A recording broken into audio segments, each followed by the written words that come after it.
কিন্তু গতকাল রাতে সেই এজেন্টের কার্ড পেলাম। সকালে কার্ড নিয়ে যখন আমার এজেন্ট ইউলব কেন্দ্র সেখানে প্রবেশ করলো, সেখানে ঢোকার পর দেখা গেল সেখানে যারা দায়িত্বরত আছেন তারা আমাদের প্যানেল থেকে যে এজেন্ট আছে তাকে ভিতরে ঢুকতে দিচ্ছে না। কেন ঢুকতে দিচ্ছে না তার ব্যাখ্যা কি? তার ব্যাখ্যা চাইতে যখন আমরা গেলাম তখন ওখানে দায়িত্বরতরা বললেন যে সেখানে তাদের কাছে নাকি গতকাল রাতে একটা লিস্ট এসেছে, সেই লিস্টের যে 8-10 জন শুধু তাদেরকেই ঢুকতে দেবে। তো আমরা বললাম তাহলে কিসের ভিত্তিতে লিস্ট করেছে, সে বলে সেটা জানে না, উপর থেকে পাঠানো হয়েছে। লিস্টটা আমরা দেখলাম, লিস্টের মধ্যে দেখি সেই 8-10 জনের মধ্যে 6 জন হলো ছাত্রদল প্যানেলের প্রার্থী, তাদের পক্ষের এজেন্ট, আর একজন আছেন বাক্সাসের, আর বাকি 2 একজন স্বতন্ত্র। আমাদের যে এজেন্ট ছিল সেই এজেন্টদেরকে আমরা দেখেছি সেখান থেকে কিন্তু বের করে দেওয়া হয়েছে। এখন বাজে 10:30, সকাল 7:30টায় আমার এজেন্ট সেখানে প্রবেশ করছে। এখন পর্যন্ত তাকে বারান্দা দাঁড় করে রেখেছে, এখন পর্যন্ত তাকে ভিতরে প্রবেশ করতে দেয়নি। আমরা এটা যখন তাৎক্ষণিক প্রতিবাদ জানাই তখন তারা বলে উপর থেকে নাকি এমন নির্দেশনা এসেছে ওই সিলেক্টেড যে 10 জন তাদেরকেই নাকি শুধু ঢুকতে দেবে। অথচ 10 দিন আগে আমরা এর নাম জমা দিয়েছি, ছবি জমা দিয়েছি।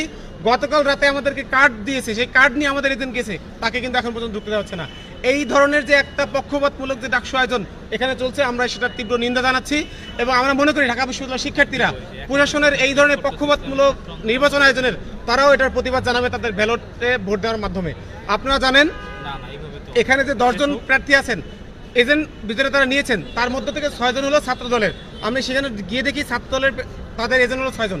এখন যদি তারা শুধু নিজেদের লোকদের নিয়ে নিজেদের এজেন্ট দিয়ে যদি তারা এখানে ঢুকায় তাহলে আমাদের এজেন্ট কি ভুল করলো? ছাত্র দলের প্রার্থীরা কি এমন মহামানব, কি এমন সুপার ন্যাচারাল স্টুডেন্ট যে শুধু তাদেরটার ক্ষেত্রে তারা এজেন্ট দিতে দেবে, আমাদের এজেন্ট দিবে না? আমাদের অপরাধটা কোথায়? যদি এরকম পক্ষপাতমূলক ডাকসু আয়োজনের প্ল্যানই তাদের থাকে তাহলে এই ধরনের ডাকসু আয়োজনের তো কোনো দরকার নাই। হাজার হাজার শিক্ষার্থী, দেশের লক্ষ লক্ষ কোটি কোটি মানুষ এই নির্বাচন থেকে তাকিয়ে আছে। এই নির্বাচন থেকে দেখি বিশ্ববিদ্যালয় প্রশাসন থেকে শুরু করে সবাই কিছু দলের কাছে মূলত বিক্রি হওয়ার জন্য আগাম প্রস্তুতি নিয়ে রেখেছে। সেই প্রস্তুতির অংশ হিসেবেই তারা কিন্তু এখন দেখি সিলেক্টেড বাছাইকৃত তাদের এজেন্টকে তারা ঢুকতে দিচ্ছে, আমাদের এজেন্টদেরকে তারা সেই কেন্দ্র থেকে কিন্তু বের করে দিচ্ছে। আমরা মনে করি এভাবে যদি আজকে পুরো দিন যদি নির্বাচন চলে, এই নির্বাচন কোনোভাবেই শিক্ষার্থীদের কাছে গ্রহণযোগ্য হতে পারে না। আপনি বললেন যে শুধুমাত্র ছাত্র দল, বাক্সাস এবং আরেকটা দলের এজেন্ট দেওয়া হয়েছে, বাট শিবিরের যিনি ভিভি প্রার্থী তিনিও কথা বলে গেছেন, তিনি এ ধরনের কোনো অভিযোগ করেন নাই। তাহলে আসলে কতটা সত্য হলো কথাটা?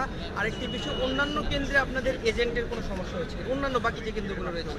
আপনারা জানেন এবার কিন্তু প্রার্থীরা কোনো কেন্দ্রে ঢুকতে পারছে না, কিন্তু সকালে 7:30টার সময় যখন ভোট শুরু হয়নি তখন আমাদের এজেন্ট যখন ঢুকছে ঝামেলা হওয়ার পর আমি সেখানে ঢুকতে পেরেছি ওই সময়, ফলে ওই কেন্দ্রের অবস্থাটা আমরা ঠিকভাবে দেখতে পেরেছি। বাকি যে কেন্দ্রগুলো সেই কেন্দ্রে আমাদের এজেন্টের কি অবস্থা, তারা তো সাথে ফোনও নিয়ে যায়নি, এখন পর্যন্ত কিন্তু সবগুলো আপডেট আমরা পাইনি। শুধু একটার মধ্যে আমি ঢুকতে পেরেছি, ঢুকে দেখেছি সেখানে সেই অবস্থা আমার এজেন্টকে, সে তো সাধারণ শিক্ষার্থী, সে তো আমার মতো পলিটিক্যাল না, সে এখানে প্রতিবাদ করবে, সে কিন্তু বারান্দায় দাঁড়িয়ে আছে। আমি গিয়ে সেখানে কথা বলছি, তাদের কাছে কোনো বক্তব্য নাই, তারা শুধু বলছে যে প্রত্যেকটা কেন্দ্রেই নাকি তাদের সিলেক্টেড 8 জন থেকে 10 জনের লিস্ট দেওয়া হয়েছে, সেই লিস্টের বাইরে তারা অন্য কোনো কারো এজেন্ট কিন্তু তারা নেবে না।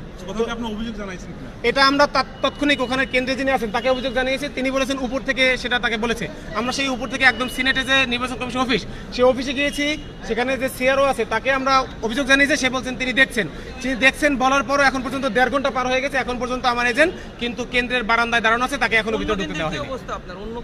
অন্যান্য কেন্দ্রগুলো আমরা এখন পর্যন্ত খবর পেতে পারিনি, কারণ যারা প্রার্থী তারা কিন্তু ভিতরে ঢুকতে পারে না, এবং যিনি এজেন্ট সে তো ফোন নিতে দেয় না, তাকে ফোনও নিতে দেয় না ভিতরে, প্রার্থীকেও ঢুকতে দেয়নি এবং আমার এজেন্টকেও ঢুকতে দিচ্ছে না। তাহলে ব্যালট বক্সও থাকবে স্পষ্ট স্বচ্ছ, বাইরে থেকে যেন দেখা যায় কতগুলো ভোট পড়লো না। এবার সেই ব্যালট বক্স পর্যন্ত দিয়েছে টিনের বাক্স।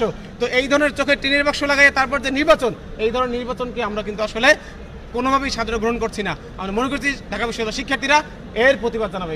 অনেক সময় দেখেছি অনেক প্রার্থী সব কেন্দ্রে তাদের যে এজেন্ট দেয় না, সেই জায়গা থেকে আপনারা সব কেন্দ্রে কি দিয়েছেন? আমরা সবগুলো কেন্দ্রেই কিন্তু আমাদের পক্ষ থেকে এজেন্ট দিয়েছি।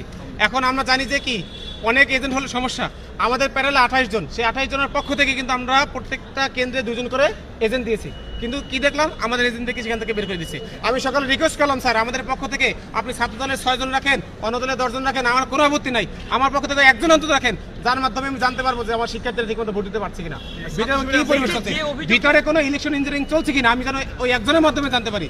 সেই কিন্তু একজনও কিন্তু আমাকে সেখানে ঢুকতে তারা দেয়নি। যে অভিযোগটা করছেন সেই প্রেক্ষিতে শেষ পর্যন্ত নির্বাচনে থাকছেন নাকি সরে দাঁড়াচ্ছেন কি?